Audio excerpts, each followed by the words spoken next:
Hi, this is Gary Cato with Project SOS, and I'm very proud to sponsor this episode of Salute. We hope you enjoy it.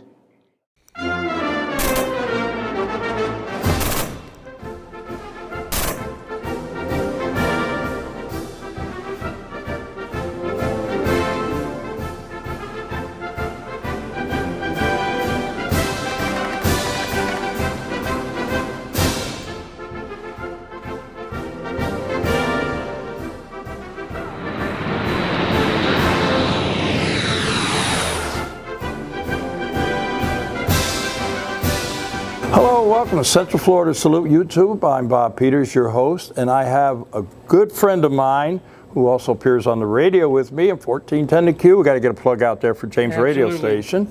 Colonel Ric Baysinger. Colonel has been on my show a few times talking about his career, but he mentioned about his father, and we have quite a bit of stuff here to talk about, and good dad had quite the career.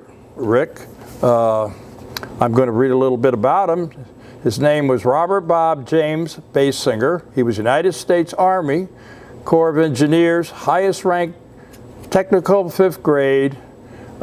Date of service, he was in from April 14th, 1942 to October 11th, 1945 in the big one, World War II, European Theater of Operations. T5, Baysinger served in the 668th Topographic Mapping Company. In October 43, he was assigned to a group known as the Secret Six. The Secret Six developed scale models of the Normandy beach and many miles inside that were used during the preparation for the D-Day invasion. And we're going to be talking all about what he did. You have quite a plethora. Did I impress you with that one? That's right. A plethora of things here. So how would you like to start this, Rick?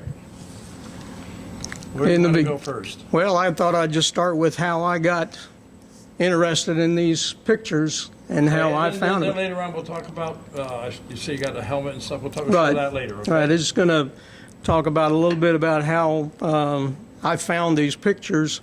And because my dad, probably like so many other service members, did not talk about what he did during the war. We would attend the reunions. His unit would have several reunions every other year or so. The wives would go shopping. The kids would go do whatever, swim in the pool, whatever. The men would just go to a conference room and just sit there and talk. So I never knew that much about what he did. I remember when he, very early on, he just gave us like his boots and uniform and everything to play in the yard. And when we moved to Groveland to my grandparents, he built bedrooms up in the attic, but he had his Army stuff stored right off to the side. And so I would just plunder through there, and I would come across these maps, pictures of these models.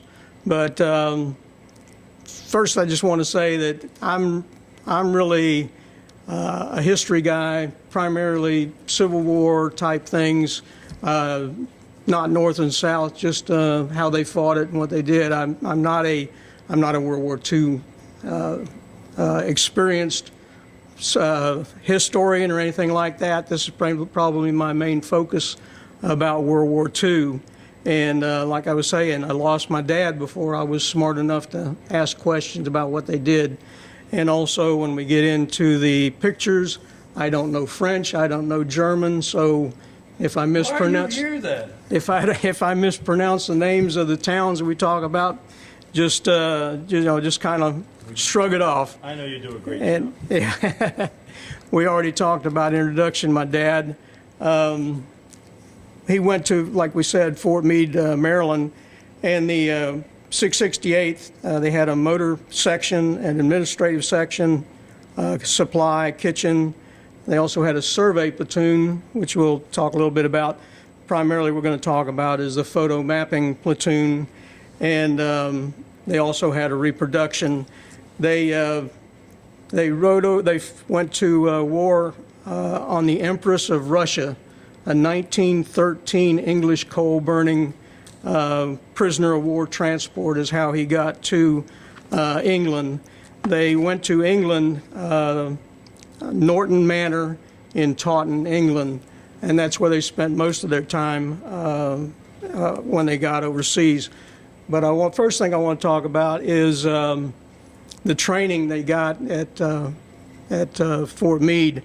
And I don't know if you see that binder over there, but everything anybody wants to know about making models for, for training and everything else, it's in there. They were in there in Fort Meade for, I think, several months. But That's some precious stuff right there. that's interesting information, because when we get into it, you're talking about flat aerial photographs, and you have to create elevation and depressions and everything like that. We talked about, you mentioned the Secret Six. That was the latter part of 1943 when they were in England. They created the 6 men from the photo mapping platoon were detached to the 5th Corps headquarters.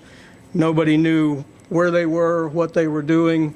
Thus is how they referred to them as a Secret Six. There's nothing official about it.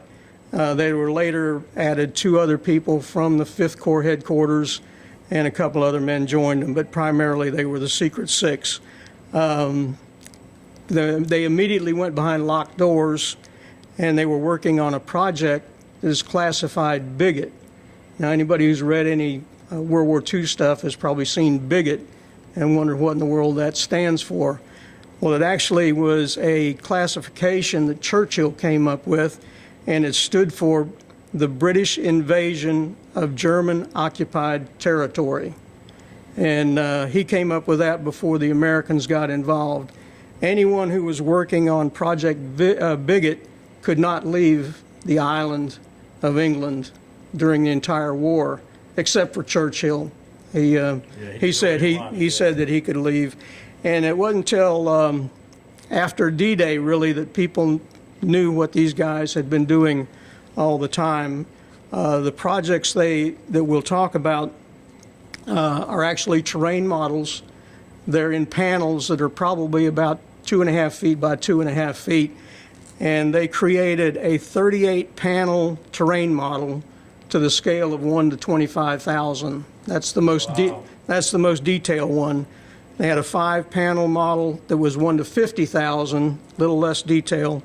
A 6-panel plaster reproduction of a 1 to 5,000 scale, and they covered approximately 3,940 square miles of France in the models that they produced.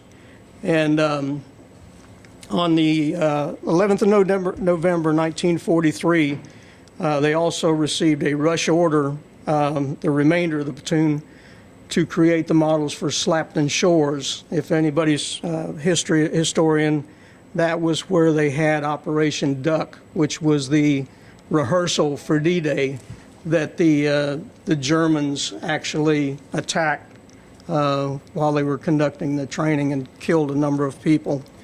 In April of 1944, the Secret Six received additional help to build additional models. 16 April, they were alerted to move, and 1 May 1944, they were disbanded. So that's really just pretty much a history about the topographic platoon and what they did. And so, like I say, I just stumbled across these pictures when I was, I don't know, maybe 7, 8, 9 years old. And I just always was fascinated by these pictures. Oh, yes. And so then I created this program that I'm showing to you just to share that information with people. I probably shared it about 12 times, 12 different groups. And probably the program that I do with the other groups probably lasts an hour or so. So anyway, what I'd like to do is just get into what you asked me to hear for, and talk about the D-Day models. And I realize this one's kind of small, but this is actually a picture of my dad when they landed in England. That is shortly after they arrived in England. Then I mentioned the photo mapping platoon. This is a platoon. I didn't count how many guys are actually there. My dad is down here. The one with the arrow. The one with the arrow to him. The guy next to him has an interesting history. His name was Will Eisenberg, but after the war, he changed his name to Will Elder, and he became a cartoonist for Mad Magazine. He was there when Mad Magazine started, but he went, excuse me. Yeah, Mad Magazine, that was my educational material when I was young. Exactly, and I can't believe I don't have a single copy of it. Okay, then we'll get into the models. What I wanted to show you was I've got probably 30 or 40 pictures of the models, but I want to show you how they got from the information to create these models. And it was primarily from aerial photographs. And for example, here is an aerial photograph. The date on the aerial photograph, I don't remember, Bob. It is... Is this upside down here or what? Yes, 26 June 1943. Yeah. So about a year before the war, before the invasion, they took these aerial photographs. So there's the aerial photograph of a place called Grand Camp, and it's distinguished by kind of an inlet protected harbor there. Is this water here? That is the English Channel there. Channel, yeah. And then you'll see right here, I want you to focus on that square right there, because then this is the model they created from those aerial photographs. And if you look down here, you should see that little square. Oh yeah, over here. So yeah. that is what you're seeing on the model Is that? Right? is actually here. If you look a little bit to your right, you'll see Point de Hoc. Point de Hoc actually shows up on this model. So, Okay. and then this is one of the larger models. You can just see how much territory I is. think it kind of goes like that, right? Yes, yep, it should go like that. Yeah. So let's see better. Yeah. So I did this just to give you an example of, they would take these aerial photographs, but not only would they do, what it looked like, but they would actually turn it into elevation. And I've got some that will show better idea of what the elevation looks like. That's very interesting. This is another one of my. This is probably my favorite, one of my favorite models. This is a place called Saint Laurent, and here is the aerial photograph from 27 May 1944, which again is a year before the war. And what we're talking about is this area right up in here. You see all the roads and things. Yeah. So this is the aerial photograph, and then they turn it into a model that looks like this. If you see right up there. Yeah. Now the interesting thing about this one, okay, on the model you'll see you actually have a ruler laid down on the table. The ruler has Scale. scale. Yeah, the models are to scale. Yeah. But the ruler reads miles and also yards. But then the white that you see on here are the map symbols for the mines, the obstacles, utility lines, fighting positions, and the heavy weapons that they could be facing. Wow. So all that white in there was drawn from that. But the other thing is, if you look right here, you can see that these are actually like gullies. Yeah. So they had to take this flat picture and turn it into elevation and So when for the you- actual model. Yeah. So when they're invading, they could tell exactly how high things were. And Exactly, and by looking at that, you can't tell that this is really a gully. But when you look at the model, they're actually deep enough to put trucks and everything else. Yeah. But then it also points out the mines and the danger areas. One of the TV specials I saw, they actually showed guys, and it's also in this book, showed the soldiers looking at the models. This was probably maybe on the way to D-Day or a few days before, but these are captains and lieutenants looking at the scale models that I'm showing you the pictures of, and they would actually see where they were going. And a couple of the quotes from the special I saw was, one guy said, every bomb crater was shown, every ditch, every fence. Another guy said there was a scale model of the beach built exact proportions, so we all studied it to the point that we knew exactly where the house were, where the defiles were, where everything was, and we knew where we were going. So that was the purpose of these models. And another thing that my dad would talk about when we did talk about this, this will give you an idea. Here's the shelves and everything behind the models, but the pilots, as well as the well, I guess you'd call it the pilots for the landing craft, they would come in and they would look down at tabletop level of the models. Coxswain, they call them, right? Okay, I don't know. You're an Air Force guy. But they would actually get down to the table level so they could see what it would look like coming in from the ocean, what they could expect to see. So that was one of my favorite to show that. And also, anybody's familiar with it, you get over about here is Point de Hawk. So, and these pictures I'm showing you are primarily Omaha Beach, because that's where the Corps was going in. That's where my uncle went in. Is that right? Mm-hmm. Then finally, I just included this one just to show how much territory is covered by these maps or these models. If you look up here, this is primarily Omaha, but it goes all the way back. They would show all the way back to Cannes, which was like the objective for the first or second day. The model would actually show them all the way to Cannes, which I don't remember how many you can see, how many miles that was. All kinds of stuff here. I don't know what the, Right. Well, this one has like utility poles or telephone poles, power poles. Yeah. It doesn't have the detail as that other one, but they would add that information along the way.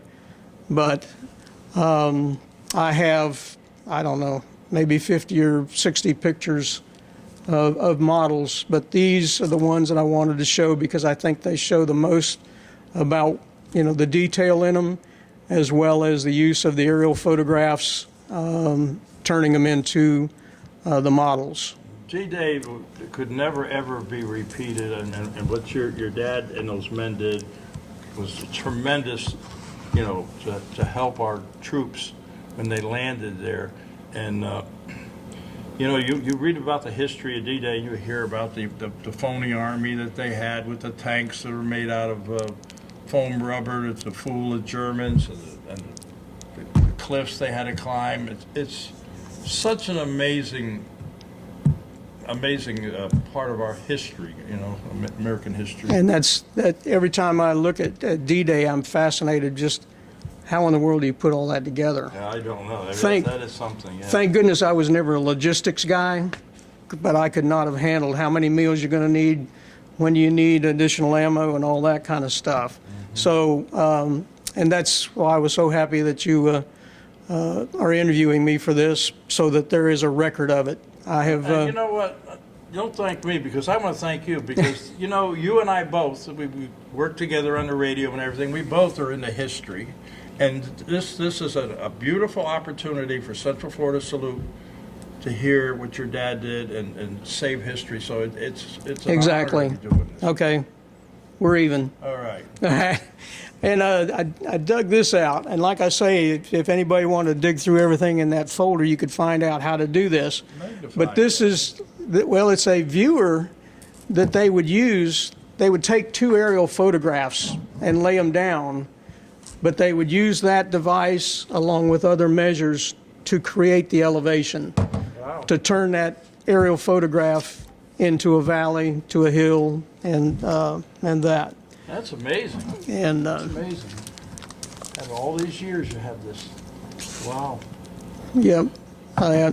And fortunately, at the end of the war, they created, it's like a high school yearbook. Yeah. But this is where I got most of my information because it covers from the time they were organized all the way through to the end of the I war. had to give you a degree in history or something.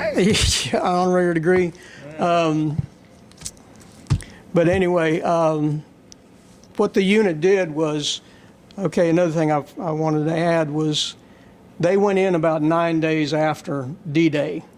And in this book, it talks about when they were going in on the shore, and they were talking about the Secret Six, how those guys were always all the way at the front of the landing craft because they wanted to see all these places that they've been working on. And they hit the beaches too? They would talk, well, 9 days later. Oh, 9 days later, And, okay, yeah. But it talks about them pointing out the houses and, oh, I remember that and that and that. And, oh, there's that right there. And so it was interesting to hear that also. The only casualty they had was, like, I think the night they landed on D-Day, they had a strafing by an aircraft, killed one of their buddies. That was One the of only. the Secret Six. No, not one of the Secret Six, just one of the men in the unit. The platoon had probably 40 guys in it, but that's the only casualty they had. They had one other Purple Heart. Because, I mean, face it, these guys, you know, they're in the back. But from there all the way to Pilsen, Czechoslovakia, they created maps for Patent's organization. Oh, I forgot one other set of pictures. When I mention the models, people think maybe I have them. No, they well, you can tell how big they are. But anyway, they were completely destroyed. Later on, these same guys created models for the Rhine River crossing.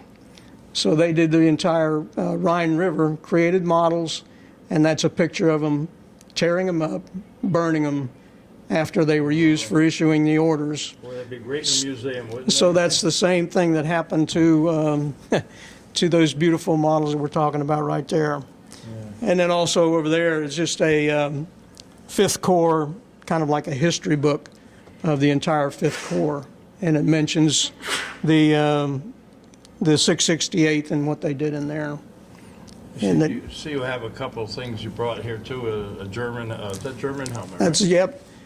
The interesting, another interesting thing is because they were towards the rear, they had vehicles. Of course, they had to have vehicles. Everything was transportable.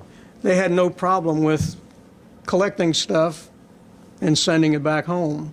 You know, the guys actually fighting probably they still came back with stuff, but. I have almost 600 letters that my dad wrote to my mother while he was in the service overseas, and he wrote like every day. Yeah, and you know, I always think about that too. You know, it ain't over till it's over there. Yeah. You know, and when I can't imagine. I've said this before. World War II, they leave to go to war, and nobody knows where they are, what happened to them for years sometimes. You know, and then when I was in during the Vietnam era, you hopefully got a letter. But now the young men and women serving our country, they have their cell phones and they have our son-in-law. Amazing. Our son-in-law has been deployed 3 times. 2 of them I'd consider combat. One definitely for combat. And you're right. He could call Stacy pretty much pretty frequently. Don't forget to take out the garbage. Yeah. This is a piece of. I really like this. Last time I was over here, Bob was doing an interview with a couple World War II guys. Mr. Urban Locker was on D-Day, and also my good friend Wally Lambert. That was a great joy because I actually got to show some of these same pictures to those men while they were here, and those are the first World War II guys, D-Day guys I'd ever been able to show it to. But this is just a fascinating thing because Irving had he had a Luger. German Luger. Now this is not a Luger, but the interesting thing about this is a Radom, and it's manufactured in Poland after the occupation by the Nazis. And right next to the serial number, there's a very tiny swastika on the weapon. And then this is just a Hitler Youth knife that's pretty rough shape. And then, of course, the German helmet. Another thing these guys were able to do, they were able to take pictures. Dad would send them home. My mom would develop them. And I've got probably 7 albums just filled with pictures of these guys and everything did from start to finish. Wow. But it's got several pictures. Own museum there. I could have several guys, they're wearing the helmet and things like that. That's probably it, Bob, except we have this thing here, right? You want to Yes, talk sir. about this now? I'll bring this baby right up there, and you can chat about it.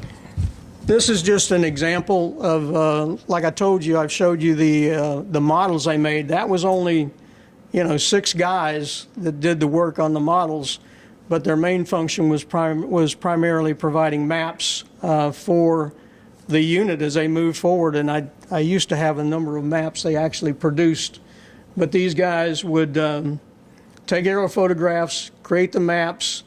They had a reproduction group. They would actually run copies, and they would run copies of thousands of these. So when the troops, after they landed, they know where to go and everything.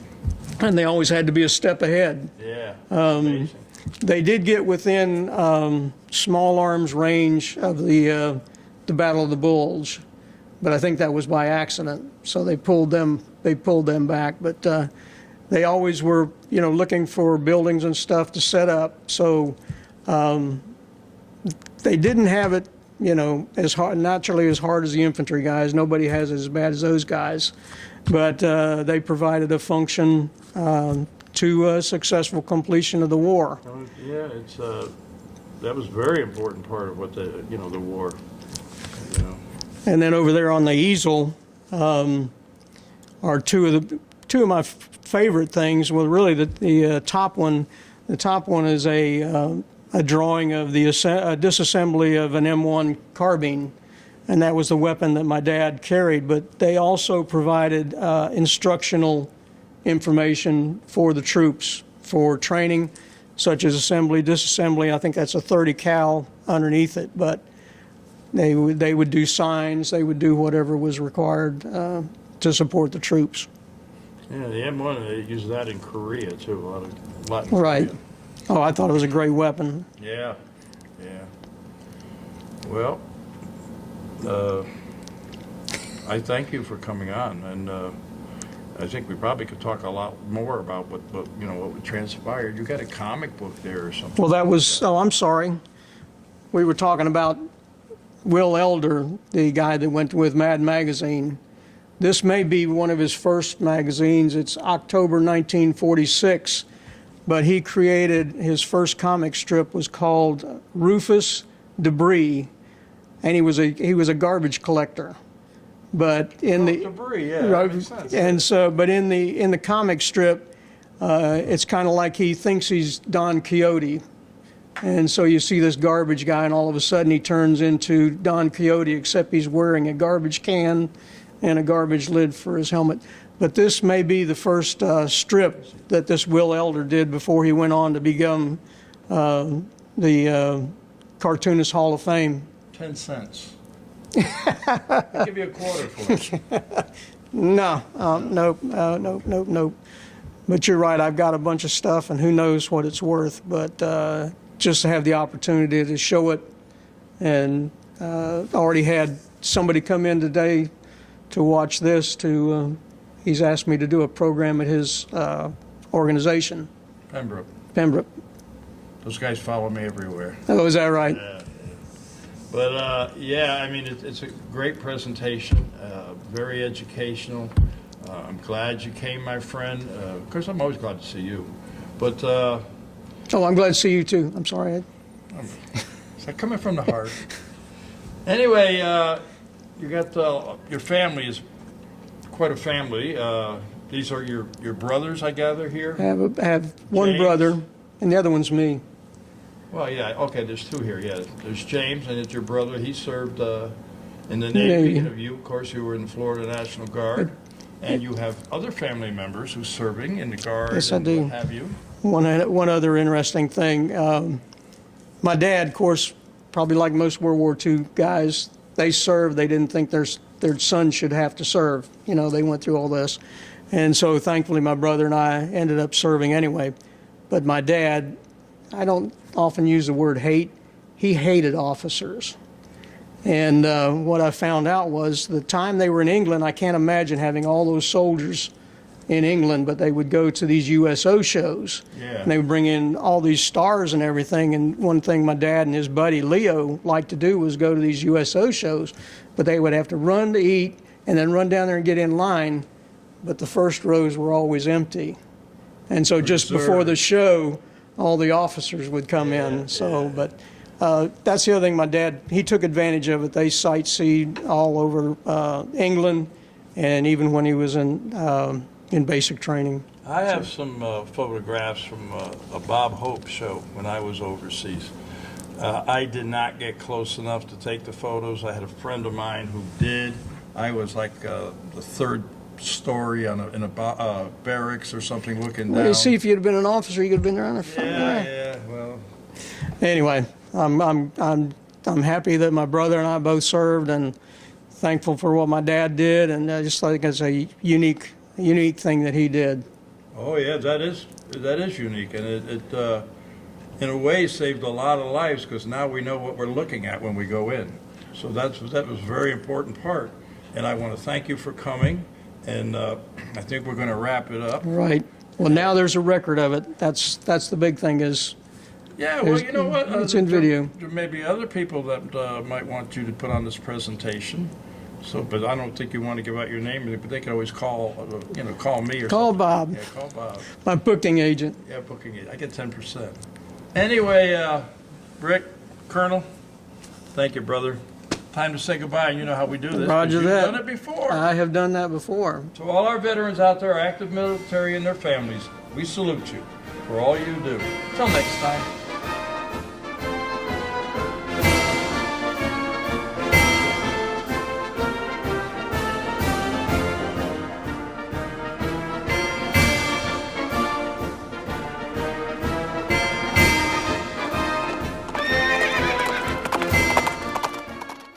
Since 2009, Project SOS has assisted our veterans both overseas and here at home to overcome medical issues, homelessness, and disabilities. Initially, our efforts resulted in over 22 clinics opened in Iraq and Afghanistan. Recently, as troops have been withdrawn, we have concentrated on issues here at home. During this past year, we have been able to distribute 42 motorized wheelchairs and numerous mobility devices to our local veterans who have served in World War II and up to and including Afghanistan. We continue to offer solutions to our local homeless veterans in the Ocala National Forest and other Central Florida locations. Project SOS Support Our Soldiers needs your assistance to continue helping a growing homeless veterans population. Over-the-counter medications and personal hygiene supplies are acutely needed. Your financial aid will greatly increase the support they so desperately need.